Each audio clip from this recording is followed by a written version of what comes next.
Hold up, before you get to watching this video, let me talk to you for a second. Hit that bell down below and subscribe to the Fitz Take Podcast YouTube channel so you'll know when every episode is dropping or if something has been posted on this page. Also, be sure to follow me and Elijah on our social media platforms. They will be linked down in the description.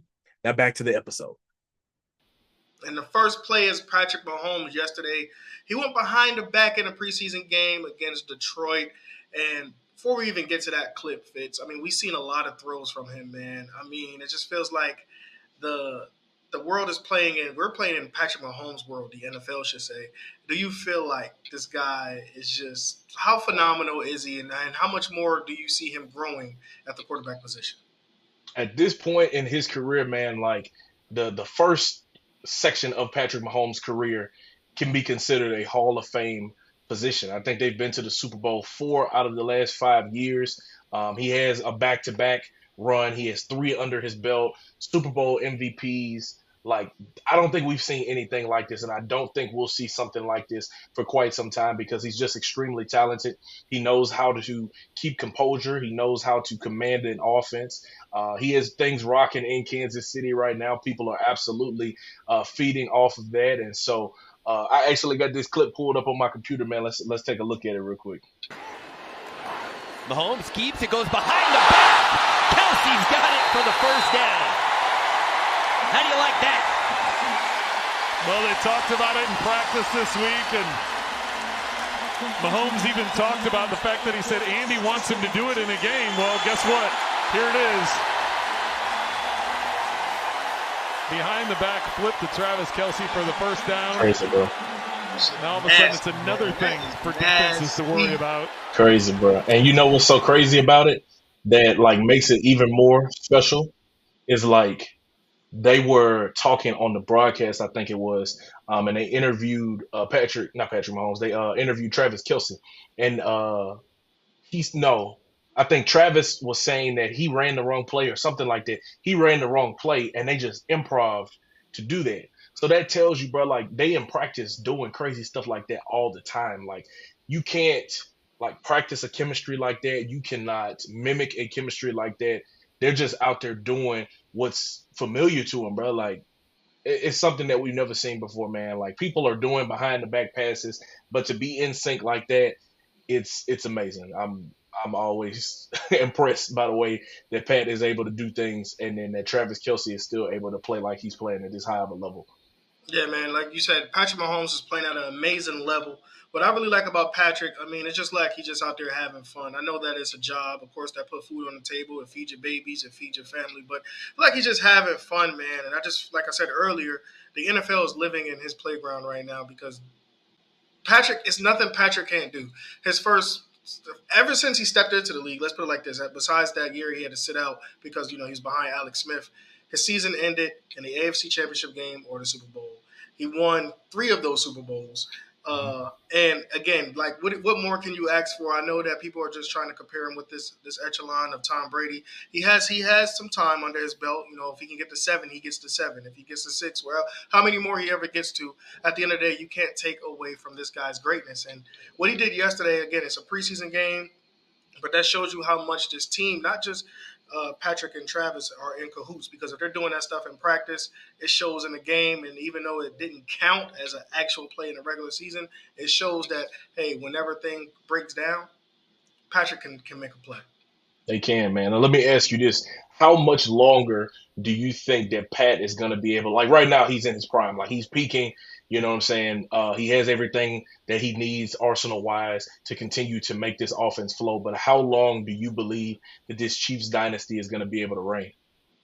Man, as long as 15 is under center and Andy Reid is the head coach, I think those two that's the matchmaker in heaven. Like, because Andy's always been somebody that can draw up a play with Donovan McNabb, Michael Vick. It could go on. And now they got somebody with Patrick Mahomes who has the arm talent that's out of this world, and he's in his prime.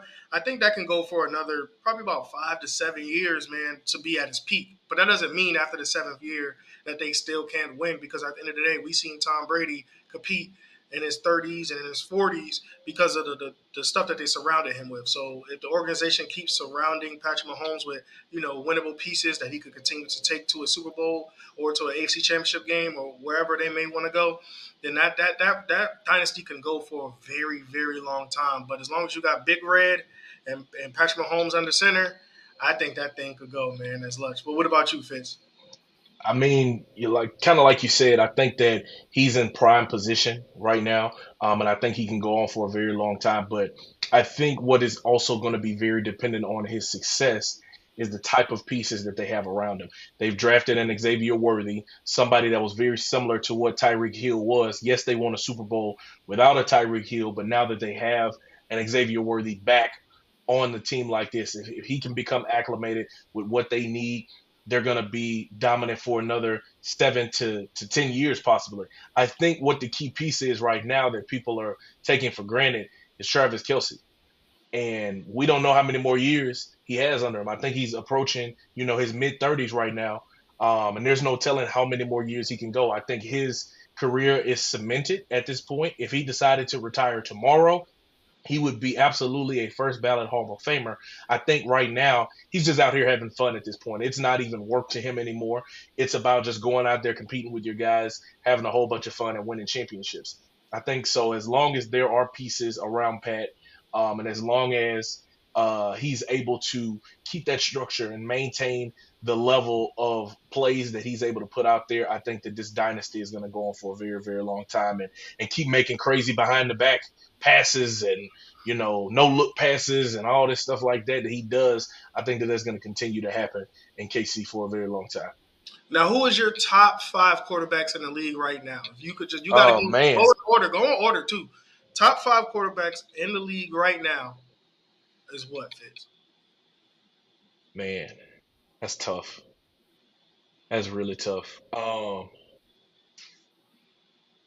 I think Pat's got to be number one. He's the guy right now.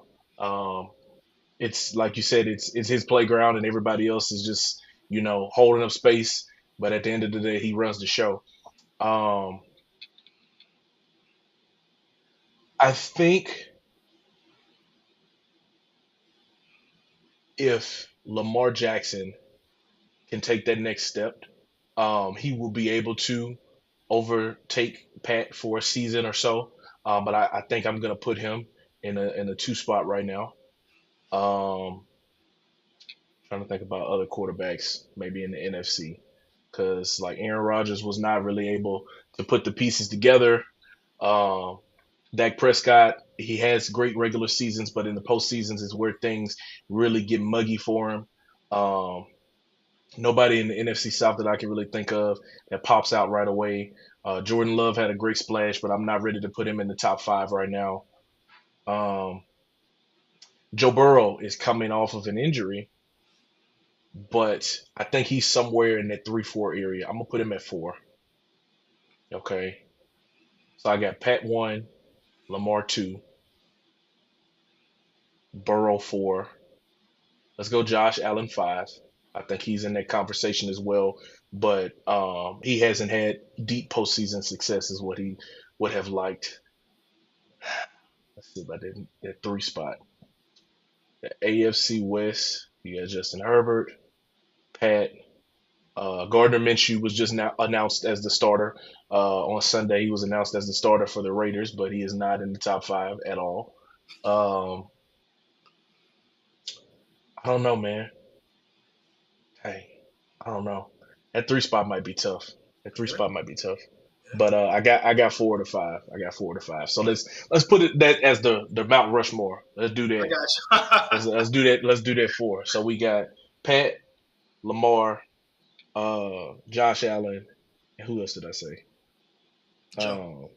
And Joe. So everybody in the AFC. I think that the NFC quarterbacks, a lot of them have not had a great amount of postseason success, and I think that it's also because a lot of people are just in the shadow of Patrick Mahomes right now. It's kind of not necessarily equivalent to, but I heard my dad talk about all the time of like back in the day, you had so many great NBA players that were great players, but they couldn't win the championship because Michael Jordan was playing. It's kind of like that same thing. Like there are a lot of great quarterbacks that are doing great things throughout the regular season, but when you get into the deep postseason runs, when you get to the Super Bowls, Patrick Mahomes just takes over, man. I agree, So man. what's your top five? You can put me on the spot. What's your top five? Because I had to sit there and think about that. I got to go back and look and see if I done slighted anybody, bro. I got Pat number 1,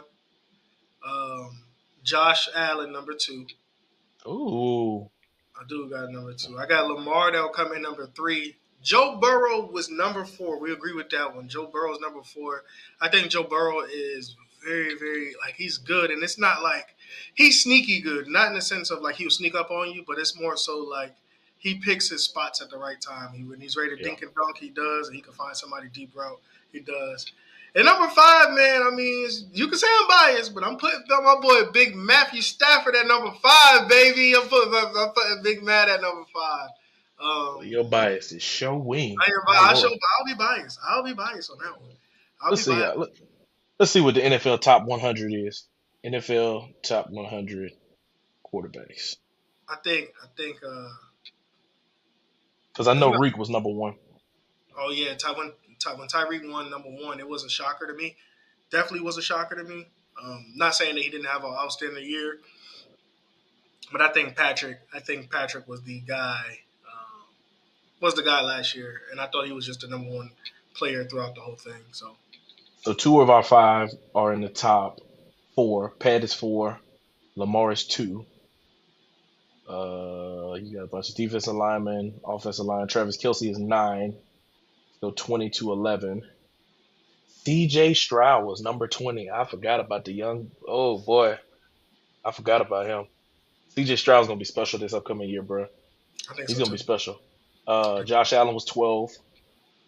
Fred Warner was 11. So 3 of the 5 are in the top 15. After that, Jalen Hurts was 15. Dak Prescott was 16. And then, like I said, C.J. Stroud was at 20. I don't know, man. Like, that's a lot of pressure to put on a young quarterback in the conference. Like, of course, we see what Pat has done. You know what I'm saying? And I guess it kind of speeds up the process. When you see somebody having that much success early on in their career, it makes it where, all right, bro, you come in here, we draft you number 1 or number 2 overall. We need to be going to AFC Championship game. We need to be going to a Super Bowl. Like, he makes it tough on a lot of players, but we know, like, that's just not something that can realistically happen in every situation because there are so many things that goes into just learning the game of football at the NFL level. Being able to adapt to the playbook, being able to adapt to the speed, the timing, building up chemistry with your receivers. Like, the fact that C.J. Stroud was able to have the success that he was able to have was phenomenal. So it'll be interesting to see what he can be able to do in that AFC South. I know him, Anthony Richardson will be chomping at the bit to come back. You still have a young Trevor Lawrence over there as well. So that'll be an interesting division of a bunch of young gunslingers over there to see what they can get accomplished. But like we've established it pretty much that Patrick Mahomes, this is his world right now. And everybody else is just living in it. Thank you so much for watching this clip of the Fitz Take podcast. Be sure to like this video and also subscribe to the YouTube channel. And also follow me and Elijah on our social media platforms. They will be linked down in the description. And remember, every episode of the Fitz Take podcast will air right here on the YouTube channel every Monday at 2 p.m. Thank you so much for watching, and we'll see you next time.